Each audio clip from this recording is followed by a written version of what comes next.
that God created the world, and God created man, and he put man in the garden to keep the garden, and he gave the man a command, and he held that man to perfect, perpetual obedience to that command, and he promised him life if he kept it and death if he didn't, and he didn't keep it. He ate.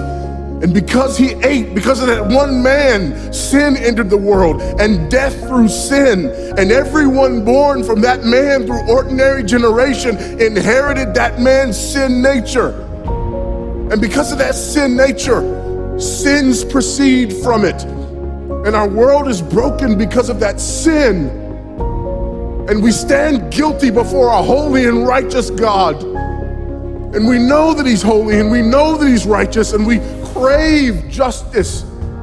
But the problem is that if God gives us justice, we all die.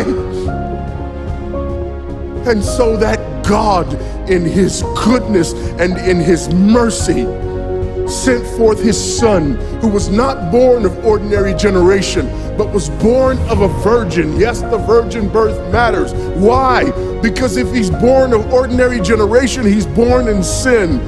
But because he's not born of ordinary generation, he's not born in sin. He's clean of sin. His record is clean, and he keeps his record clean. And he obeys God's law. And because he's fully God and fully man, he obeys the law of God on our behalf in his active obedience. And then in his passive obedience, God made him who knew no sin to be sin for us. All we like sheep had gone astray. Each of us had turned to his own way, but God laid upon him the iniquity of us all. And Christ died for sin once for all, the just for the unjust. And God imputes our sinfulness to him. And he nails our sinfulness to the tree. And Christ dies and raises again on the third day for our justification.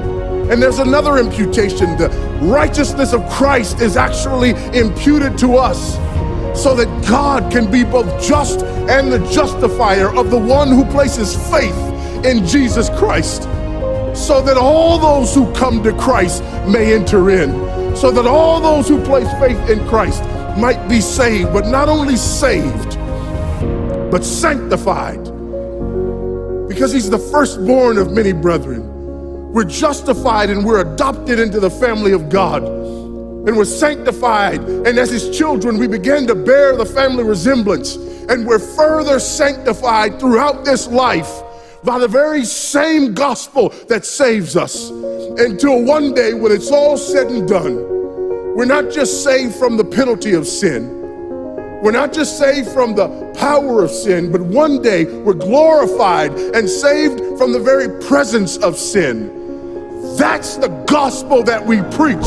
That's the gospel that we need. And that's the gospel that's more than enough.